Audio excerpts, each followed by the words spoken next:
When Dan Wootton went live on air and unapologetically ripped into Meghan Markle's failed media ventures, particularly her much-hyped podcast Archetypes, the reaction was instant and explosive.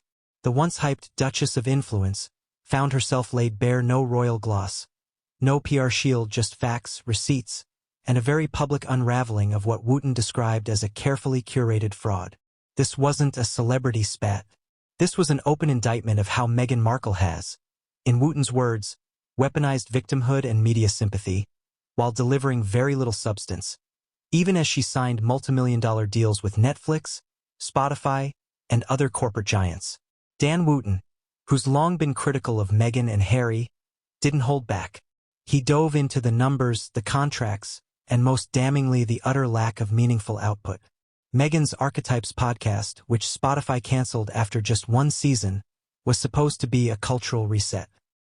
What listeners got instead, according to Wootton, was a self-indulgent therapy session masquerading as feminism. He cited industry insiders who revealed that Spotify executives were frustrated by Meghan's lack of creative contribution, even alleging that some episodes were ghost-produced with Meghan only recording voiceovers. One of Wootton's boldest claims was that Meghan's entire podcast project was built more on branding than content. She sold an image, he said, not a product. Spotify's $20 million deal with the Sussexes' Archwell Audio was quietly dropped in 2023. The reason? Lack of delivery. The Wall Street Journal reported that Meghan and Harry had failed to meet productivity benchmarks. Even Bill Simmons, head of podcast innovation at Spotify, labeled them grifters. Not tabloids' top brass. The Meghan Markle media machine wasn't just spinning, it was stalling. Wootton also took aim at Meghan's recurring narrative of being silenced and sidelined. How many platforms does she need to tell us she's been silenced? He asked sarcastically. In the Archetypes podcast, Meghan often portrayed herself as a victim of societal labels and royal protocols. Yet Wootton pointed out the contradiction in how someone so allegedly silenced had done interviews with Oprah, The Cut, Variety, and produced her own podcast to air her grievances. This is not the voice of the voiceless, he said. This is the echo of a privileged woman exploiting grievance culture for relevance. He further accused Meghan of diluting genuine social causes for personal branding.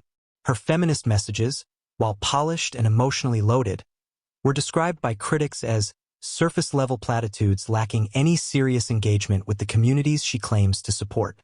Wootton echoed this sentiment, arguing that Meghan's activism is less about change and more about image hashtags, not hard work.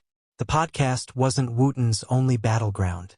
He reminded listeners that the Netflix documentary Harry and Meghan also came under fire for manipulating imagery.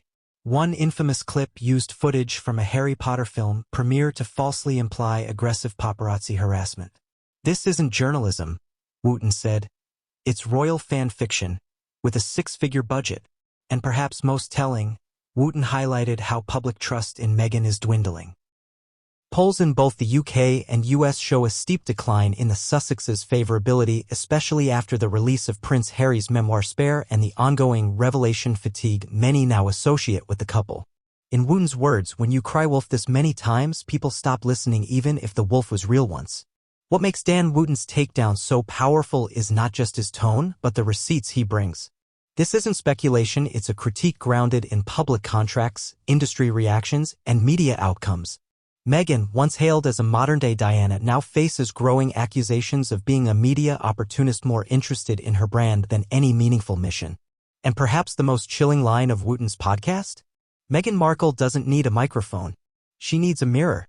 In an era where influence is measured in followers and deals, Wootton's dismantling of Meghan's podcast empire felt like a rare moment of raw, unfiltered accountability. Whether you love or loathe her, one thing is clear, the Duchess's media fairy tale is beginning to show its cracks, and Dan Wootton just handed the world the crowbar. The reaction to Wootton's explosive commentary was immediate. Social media lit up with hashtags like Meghan Exposed and Wootton Unfiltered, as even some of Meghan's former defenders began to question the sincerity behind her carefully crafted public image. Industry analysts joined the conversation, noting that the podcast's underperformance wasn't just a personal misstep, it reflected a broader fatigue with celebrity activism that prioritizes personal narrative over real impact. Wootton didn't stop at podcast failures. He hinted at deeper fractures within Meghan's brand, pointing to Archewell Foundation's underwhelming charitable activity compared to the glowing PR around it. Tax filings revealed limited donations relative to its headline-making announcements, suggesting that the foundation may be more about optics than action. She's mastered the art of appearing philanthropic without doing the actual philanthropic heavy lifting, Wootton said sharply. It's not just Dan Wootton saying it anymore. As the glossy PR fades and real metrics listenership, output, trust take center stage, Meghan's media persona is under intense scrutiny. With every podcast cancellation and public contradiction, the world is slowly waking up to a version of the Duchess that's more calculation than compassion. And with voices like Wootton's holding the mic, the curtain may not fall gently.